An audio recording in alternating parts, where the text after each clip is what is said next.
Welcome to the Counselling Tutor Podcast, the must-listen-to podcast for students of counselling and psychotherapy. Here are your hosts, Rory Lees-Oakes and Ken Kelly.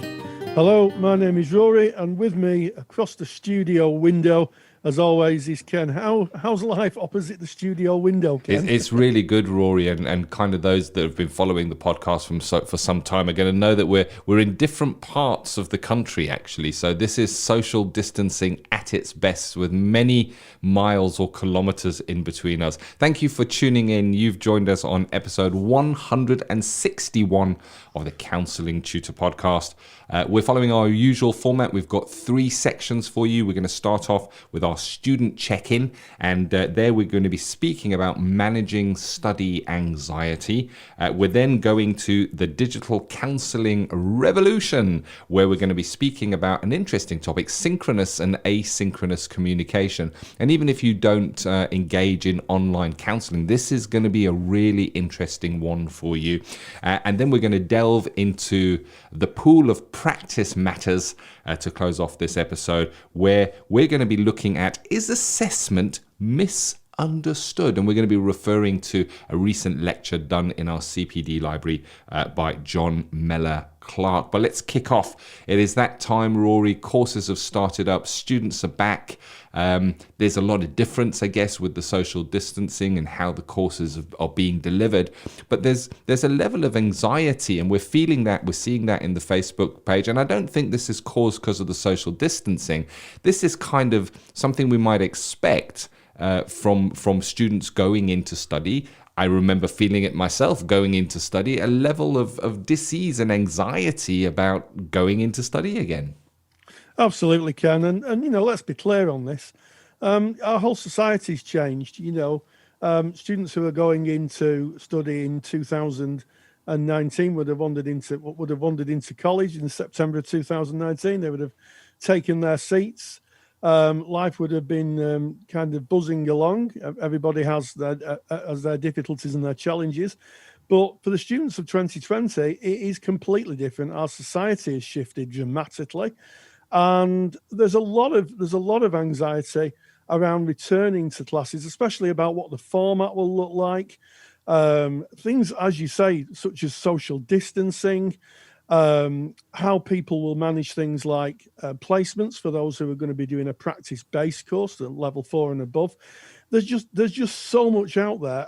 As you rightly say, we're seeing this in our Facebook page. And if you're not a member of our Facebook page, then go to Facebook, type in Counselling Tutor. You'll find our page. We're a closed group. Knock on the door. Of course, we're going to let you in. And you will meet thousands of like-minded people, all studying in the world of counselling and psychotherapy. We have qualified colleagues. We have lots of people who are training, some supervisors, and a smattering of trainers. And they're all discussing the topics of the day. And one of the topics that's coming up a lot is people really worried about what will a new format of lesson look like. And you know, let's be clear here. There is a trauma element to COVID-19. Lots of people will be their kind of polyvagal systems, their nervous systems will be highly tuned. So there will be a lot of stress. There's a lot of stress in society in general. Try walking down the road and see people jumping out of your way into the traffic in some cases to avoid social distancing. So, you know, I think it's a time to really think, if you're a student, to really think about how you can look after yourself, how you can take care of yourself in these extraordinary times. Yes. It's about self-care, and that I like that, Rory, because when we're talking about that anxiety, that feeling of dis-ease, I mean, just counselling at the best of times brings up those feelings. And I went back to study, I guess, as a more mature student. I hadn't been studying for decades, Rory, and I had such anxiety of walking just back into learning and what that would be like, and how I would experience that. I wondered, would I meet the criteria? Would I match the grade? I guess what I'm trying to say here is, would I be clever enough? I had a lot of self-doubt that was going on, and as you've quite rightly said, Rory, layered on top of that the current situation as this podcast is going out live in 2020, when social distancing is in force. And of course, if you are a student and you haven't listened to our previous 2 episodes from this series, which is episode 159 and 160, go and have a listen to those, because we do speak a lot about what it might look like training in this new normal. But that level of anxiety can cause, I guess, misfiring. You spoke about the polyvagal system, Rory, and we know that there is a chemical reaction when we feel that leveling of anxiety that actually closes down our ability to be able to think and function clearly as we normally would, because our body is putting resources into different parts. We're basically going almost into a fight or flight situation where the body is going, I need to direct these resources for running away or for fighting the saber-toothed tiger or whatever it is, which causes, it can become kind of a cascade where the anxiety kind of fulfills itself as a prophecy. Now I can't study properly. I'm not able to retain the information. I've just attended a lecture online and I can't remember a single thing that was said. So I think you've addressed the key point there, Rory, that it's about how are you going to manage your self-care throughout your studies? Absolutely. And managing our anxiety, because you're absolutely right, Ken, in situations where we're becoming stressed, when our heartbeat gets over 100 beats a minute, our brain starts to go into stress mode, and our frontal cortex, the place where we do our big thinking, starts to shut down. And there is a window of opportunity here. If you know that, you can put things into place to help you stay in the part of the brain that is where the learning is, and not in a kind of a fear situation. So I think just understanding that, and understanding that, if you're feeling stressed, find some techniques that may relax you. It could be reading a book. For some people, it's having a cup of coffee, although caffeine is a stimulant, so be thoughtful of that. It might just be, and what works for me is just a walk round. If there's any kind of park, or even just stood staring at a tree, mindfulness really works for me. If it's been no secret that I have underlying health issues, and I even worry about visiting a tea room. I've not been to a tea room since March. It's terrible. And if I have to go anywhere, I practice mindfulness. I find myself a place in my mind where I can calm myself down, become more rational. And I think this is the key thing, become more rational in my thinking and be able to manage my anxiety. And it's really worked for me. And if that's happening to you, I'd really encourage some mindfulness and just be aware of it. Please be aware of it. I like that. And similarly, I use mindfulness and meditation a lot myself. And the thing is, anxiety, or that kind of underlying feeling of dis-ease, lies either in a view of how we think the future might be. For example, I wonder if I'm going to get through this work, or it lies in the past. For example, I wish I hadn't said that. I wonder how they are receiving that. So it doesn't lie in the present moment. It lies either in an illusion that we have of how the future might be, or a memory of how the past would be. So coming into the present moment and exercising mindfulness is a great way to combat anxiety. I guess the first step for me of combating anxiety is to actually recognize that it's there, to be in tune with your body. How am I feeling? Am I feeling any dis-ease in my body at all? Because we can get caught up in what's happening around us, in the narrative of the story that's going on around us, caught up in the world, and we can be carrying around dis-ease, discomfort, a low level of anxiety for hours and hours and hours without even realizing that we're carrying it around. And it's about stopping, coming into the present moment. How am I feeling in my body at the moment? Am I punching up my shoulders? Am I crunching my hands? Or am I at peace? Am I at ease? And just taking that moment is a great way to recognize and to work with it in that present moment, like that, Rory. And I personally enjoy starting each day with a little bit of meditation. I do my 15 minutes. And the interesting thing is, if I miss out on my 15 minutes, Rory, I find that it affects my day. It's hard going into those 15 minutes in the beginning. I always think, I've still got those emails to do and other things I should be doing. But if I don't go and sit down for 15 minutes, I definitely feel the results of that in the day. So it's working somewhere along the line somehow. Well, I'm pleased it is, Ken, and I agree with you. It's interesting you say that. I wouldn't have thought that I actually practiced meditation in the morning. But thinking about it, I've spent a good 10 minutes with a cup of Earl Grey, a large Earl Grey tea, of course, staring out the window across the valley, and of course, I'm just disappearing and looking at the clouds, and feeling the sensation of the tea and the imbibed leaf, and as a consequence of that, I felt a lot less stressed. And of course, that is mindfulness. And one thing I'd please ask people to think about. In these difficult and extraordinary times, other people may become more anxious around you, and that can trigger your anxiety. So, we talk about empathy and unconditional positive regard. Just be thoughtful that some people may not be managing very well in these times.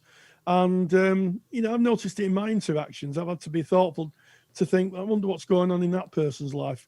People sometimes are a little bit more, maybe a little bit more anxious, and that can manifest itself in, being a bit snappy, or being a bit curt, or just being a bit distant. And maybe it's worth thinking about that we're all in this together, and just being thoughtful of the other, which is the basis of counselling, really. I like how you say that, because it's easy to get caught up, specifically if it's amongst peers and they're sharing stories of negativity and anxiety related to the course. It's very easy to adopt that. It's about protection of self. If we look after ourselves, then we are better able to be there for other people, which is kind of a cornerstone of what we do as counsellors. So we've kind of looked at anxiety. We've looked at identifying that anxiety. We've spoken about mindfulness. We've spoken about meditation. Another way of working with anxiety is vocalizing it, speaking about it, as opposed to hiding it when it's feeling within. If you're feeling a level of anxiousness, speak about it, but you're looking for I guess you're looking for peers who would understand and be able to be there for you at some level when you're speaking about that. So a great place, as an example, might be the Counselling Tutor Facebook group. Rory's already spoken about it. Get on Facebook, put in Counselling Tutor, come and join tens of thousands of others. And often, and we started this by saying we're seeing these comments on Facebook, and that's because people are acknowledging that anxiety within themselves, and they're vocalizing it. And it tends to take the power out when we shine a light on it, when we see it, when we acknowledge it, and when we share it with others. And what is amazing to see in our little community is the people coming together, sharing, yes, I feel that too. And that kind of normalizes it, because we can often feel, I'm the only person in the world who's feeling like this. Everyone else looks like they got it all together and everybody's doing so fine, but I'm feeling this anxiety. And the truth is that behind every door, there is its own unique story. And by kind of sharing it, vocalizing it, you'd be surprised at how much support, how much people coming in saying, yes, that's how I'm feeling at the moment. And when it becomes shared, it definitely also maybe dissipates or takes a little bit of the power out of it. But it's okay to feel a bit of anxiety every now and again. It's a normal human emotion that we all go through, as long as it's not crippling your life and stopping you from doing what you need to do. But there are ways to manage it, and you don't want your anxiety interrupting or interfering with your studies and your learning goals. Yeah, absolutely, Ken. And I think if I was teaching now, I'd be sat at the front of the class, sharing my anxieties. I think don't forget that tutors are human too, and they've had a full plate over the summer. Yep. When they come to building courses. They have a huge amount of responsibility on their shoulders, and they've literally had to rebuild their teaching practices from the ground up. So I would give a bit of a shout out to your tutors, and a lot of whom have worked really, really hard in extraordinary circumstances to produce the new normal of blended learning. So if your tutor feels a little bit kind of off, maybe they're experiencing the same anxieties as you are. I think it's just about being thoughtful. It is indeed, and I know, Rory, yourself, myself, through Counselling Tutor, we're doing a lot of work with universities, private learning institutions and some colleges with regards to providing some of our resources to kind of ease that way, because it is a different way of study, a different way of learning. And of course, if you're a student on a journey, you're studying counselling, why not check out our counselling study resources? It's a library of ready-made, on-demand lectures. It's the same lectures kind of that will parallel your course. So that you would cover in your course, we cover those same lectures really in depth. And it's great for recapping information or diving a little bit deeper into information, and really, really useful if there's some kind of issue with getting into your college. If an area is locked down because of COVID and then not able to operate, you will be able to keep up with your studies. And if you're interested in our counselling study resource, or CSR as we call it, place to visit is just counsellingtutor.com. All the information is there. So there you have it, the student check-in, and we kind of leave student check-in and we move into what we call the Digital Counselling Revolution. And we put this section in because so much is changing within counselling and psychotherapy right now. A lot more technology is being used for the delivery of therapy, or even for kind of just setting up appointments. And today we're going to be looking at synchronous and asynchronous communication. So without any further ado, let's dive straight in to Digital Counselling Revolution. Digital Counselling Revolution. Well, asynchronous and synchronous communication, it's a phrase that very few people would have heard until the extraordinary situation that we find ourselves in terms of COVID and people moving online.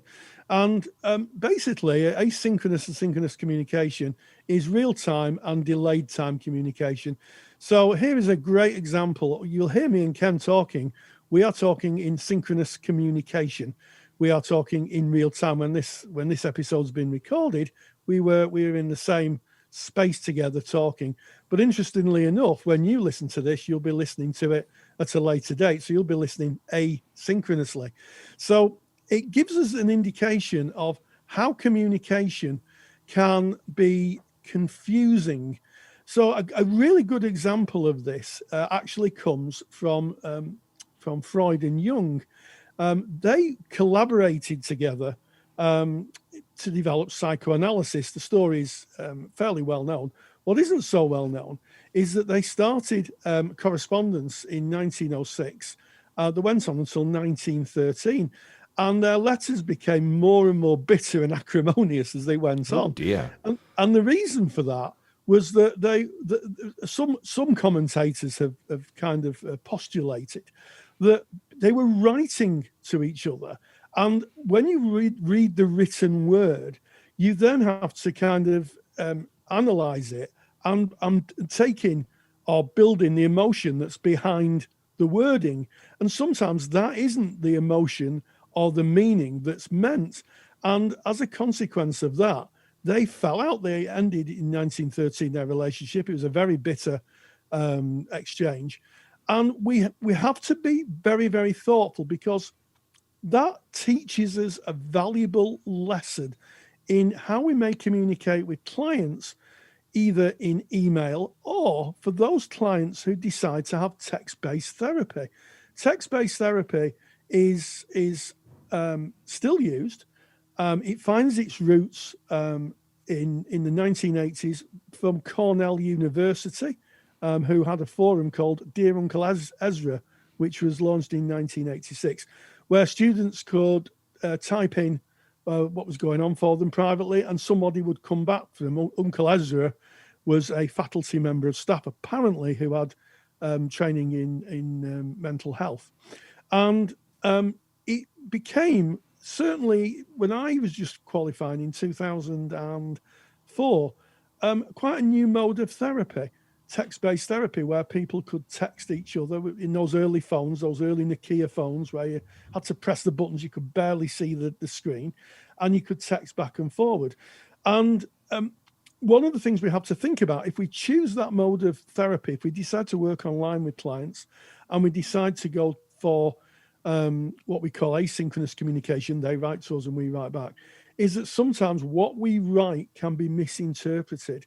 And I'll share a little professional insight with you.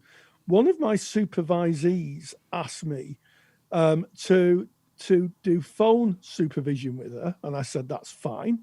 And she said, can you do text? And I said, I'm afraid I'm going to have to politely decline, because being dyslexic, I'm not sure that I can accurately write back to you and you'll be able to accurately receive what I'm saying. And we have to be so thoughtful. We only have to look at social media just to see how something innocently written can be misinterpreted. 100%, definitely. So, as I understand it, what you've said there, synchronous is real-time communication. So face-to-face counselling is synchronous. You're speaking to the person, they're there with you, and it's happening now. Similarly, over the telephone, it is synchronous communication. You say it, they hear it, they speak back, you hear it. It's synchronous, happening in real time. Asynchronous is anything that puts a delay in between what is said and when it is received. And you know, it's so easy to fall into the trap of thinking, oh, well, I only do in-person, face-to-face counselling. Therefore, I only do synchronous communication. I don't need to think about asynchronous communication. This is not true, because how do you communicate with your client via email? You might set up appointments. You might send them your information pack when they get in contact through your website and say, what is it that you do? So we're engaging in synchronous and non-synchronous and asynchronous, sorry, non-synchronous, asynchronous communication all the time anyway. And I like what you've said there, Rory, and how you've used Jung and Freud as an example of them falling out. So they were falling out over text-based social media back then in those days before it was even invented. I can share, you know, we speak about the Counselling Tutor Facebook group, and within that group we've got it's tens of thousands. It's well over 35,000 members, and we have a team of moderators. And what the moderators do is they kind of calm the waters. They make sure people are not breaking rules, like posting about client presentations and stuff like that. But mainly, they're calming the waters, you know, when somebody might say something and that is misunderstood by a person or a number of people, and debates can get heated pretty quickly, you know. And if you take and you add in the other psychological phenomena of online work, which is disinhibition effect, where it's kind of not real because I'm not there, it's interesting to watch how things can be misinterpreted, because there's no option to clarify if it is asynchronous, and that disinhibition comes in, and I'm going to stand up for myself, and I'm going to tell them how it is, and I'm going to put it, can almost feel the emotions as the typing is going, Rory. So yeah, we need to take it into consideration. We need to understand how asynchronous communication can run away from us. And if you are working asynchronously with a client, the top tips are: stick only to the facts and keep things as brief as you possibly can. Say it as it is with as fewer words as you can. Less words, less chance for it to be misunderstood. And when one of the benefits of asynchronous communication is you get to write what you want to say, and then you get to look at it and read over it. And as a counsellor, we read over it not just to say, is that what I'm trying to say? We read over it again and we look for, could this be misinterpreted? Is it ambiguous in any way? And even then, it can still be misinterpreted. Yes, I've got to be honest. It's not a strong suit for me. And one of the things I've begun to realise as I've got into my dotage, shall we say, is that I have to read things 2 or 3 times to get a sense of what people are saying. So one of the things I've learned, certainly since I've been using email more, is to read it and then go away and read it again and read it again and read it again. And I think if you have got dyslexia or any form of kind of difficulty with reading, you can read things and read the totally wrong thing into them. So I think it's really important. And I think I think Jung and Freud fell out about other things, but it did crystallize in their letters, because they couldn't fill the nuances in, because they couldn't say, did you mean this or did you mean that? And of course, in those days, it wasn't email, instant sending. It took weeks for a letter to go. You'd write, put the stamp on, put it in the post box, send it through the mail system, and then someone would open it and they'd read it and they'd send it back. So be very, very thoughtful. And if you are thinking as a therapist of going down the route of asynchronous communication, text-based therapy, have a really, really long think about your ability to understand and to kind of view the written word. We have an academic writer who's absolutely brilliant at writing. Every time I see anything that Sarah's written, I'm in awe. I say, oh, I wish I could do that. So I think you need to audit yourself and think, can I do this? Certainly it's not for me, but I know there are some clients who would really benefit from the written word. For some clients, it is a lot easier to write down what's going on for them than to speak it. Some clients may not be able to voice it. So if you are going down this mode of therapy, I think it's really useful for clients, but I do think there's a lot of thought needs to go into it. And I think, and I'm going to kind of take a risk here, I think it's an underrated medium of therapy, because there are lots of clients who may absolutely struggle to say what's going on for them, but writing it down is a lot easier for them. Yeah, there's a great benefit as well for the client in that they get to really form their thoughts and put them down on paper. They get to read over them before sending that through to the counsellor or the therapist who might be reading that. And in the same way as journaling is therapeutic in a way, and we know that from our counselling studies, we're encouraged to journal, and kind of it's the first time that you're journaling, you may go into that reluctantly thinking, well, what's all this about writing my feelings down? But you very quickly learn how beneficial that is. And the same is true with a client. If they're penning down their thoughts, their feelings, maybe, as you say, Rory, that they dare not even speak, by penning them down, the processes that are happening within their mind as they're doing that can also be therapeutic. It's about training. It's about understanding what you're doing. It's about contracting and laying out what is on offer. So if you are engaged in email-based therapy or text-based therapy, educating the client beforehand that within text there can be miscommunications, and if anything I send you, you feel that I've miscommunicated that, or if you have any questions, please respond, come back to me, and we can sort that out. So you're kind of inviting that rather than leaving it as something that looms. And if it is something that interests you, we certainly cover it in our online telephone counselling course. That's a formal course. It's over 80 hours of study, self-directed study. So it's a course that you could do within your own time. We cover text-based, we cover email therapy, we cover telephone therapy, we cover online therapy, everything you need to know to work safely and ethically. And if you want any information on that, you can get that from our mother website, counsellingtutor.com. Yes, absolutely. And we move into another interesting area of practice. Practice matters, which is a section really for our qualified colleagues. Practice matters. Today we're going to be asking the question: is assessment misunderstood? And I'm going to say I think it is misunderstood.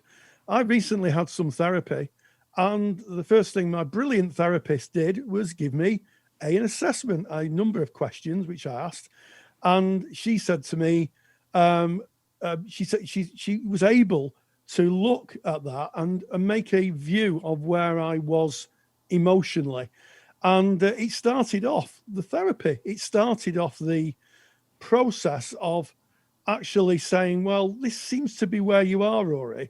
I wonder what you want from therapy. And I found that really, really useful.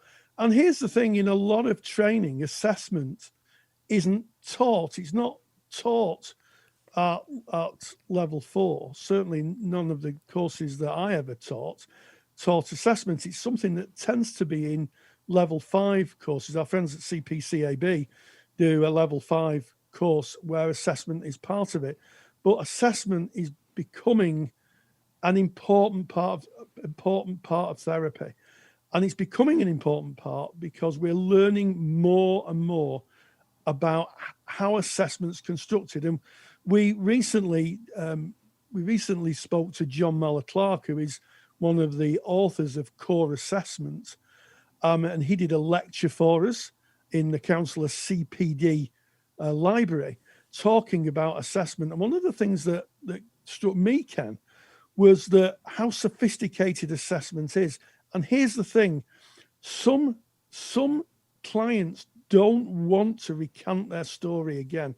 They may have seen lots of professionals, talked about what's happening to them, and every time they talk about it, they may re-traumatize themselves. Good assessment allows the therapist to look at the assessment and say, it looks like you're having difficulty with this. And it allows the client then to say, yes, I am. And it's a really good starting point. And I would encourage anybody who is in private practice or maybe has just graduated to look at getting assessment training, because it's becoming quite the mainstream in therapy nowadays, Ken. It is. And I think step one of assessment is to examine what your relationship is with assessment. And I can certainly share that my relationship with assessment towards graduation of my formal studies as a person-centered therapist, I didn't have a very healthy relationship with assessment. I kind of had a notion that assessment is not person-centered. It's not the client leading. What was interesting, post-graduation, I went into an admissions manager role within drug and alcohol rehabilitation, where assessment is crucial, because we're talking about the life of the person who's presenting for treatment. Really, no assessment, or if assessment is done poorly, it can endanger that person's life. And I needed to do formal training on assessment, and it changed my view considerably of how effective assessment works, and so start with that. What is my relationship with assessment, and what is my view of assessment, and have a think about that, because we have to challenge our own, I guess, what we take as truth as therapists all the time. It happens when we go into counseling training. We learn about a thing called self-concept, how we see the world, not as it is, but how we are. We kind of project onto that, and we have to kind of adapt to that. When we're talking about maybe studying online and telephone counseling, the very first part of that is examining what is our relationship with technology and how does that affect us, so that we don't kind of contaminate the line. And the same is true of assessment. If you've got an off switch, the switch that is set to off, that, I don't do assessment, then it kind of closes that door. So examine your relationship with assessment, and have a think about this. We're doing assessment all the time verbally anyway. We might ask a client how they are. That's an assessment. How are you?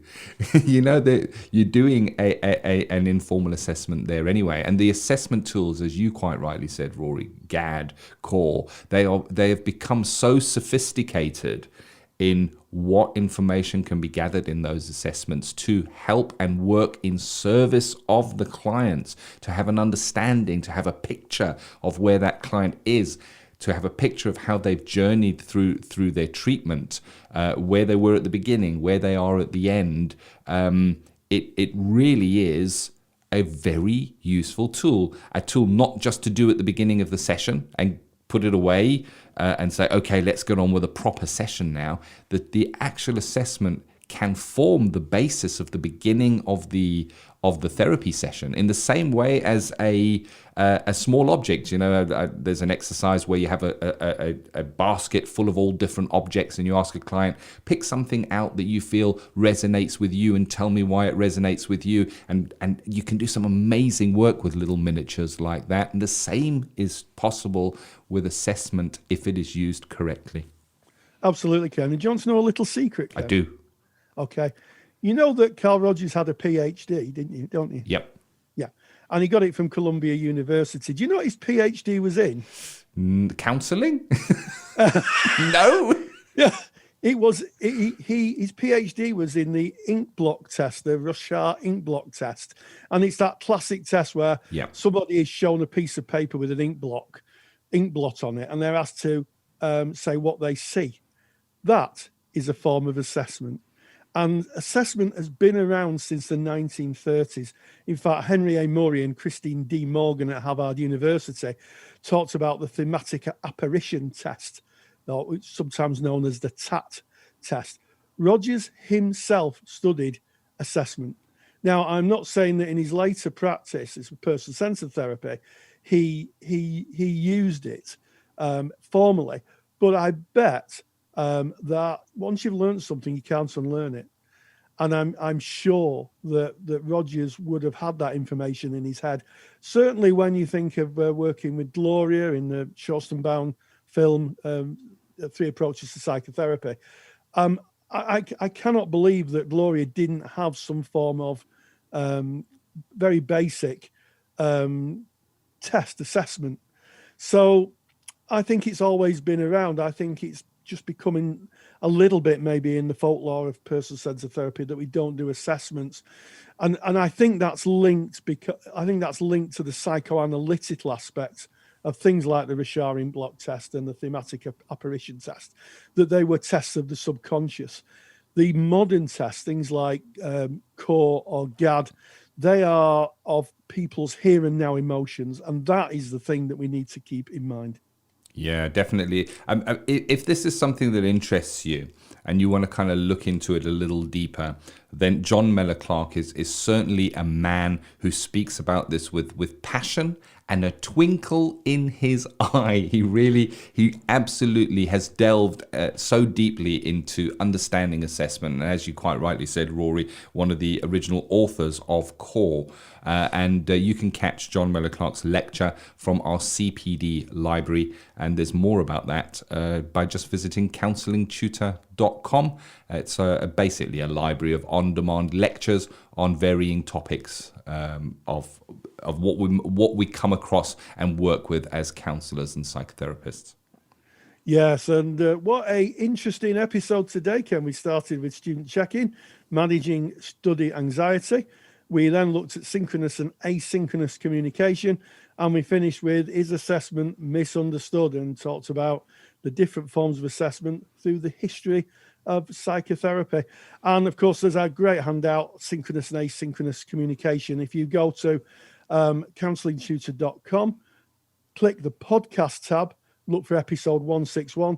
There's a handout waiting for you, just outlining the history of synchronous and asynchronous communication, and just some information that may be useful for you in your practice. And as always, stay grounded, definitely stay safe, and join the digital revolution. Take the stress out of your counselling studies and get the support of Rory and I by joining us in the Counselling Study Resource. Counselling Study Resource, or CSR for short, is the world's most comprehensive assignment guidance and study support resource for students just like you of counselling and psychotherapy. See how Counselling Study Resource can help you.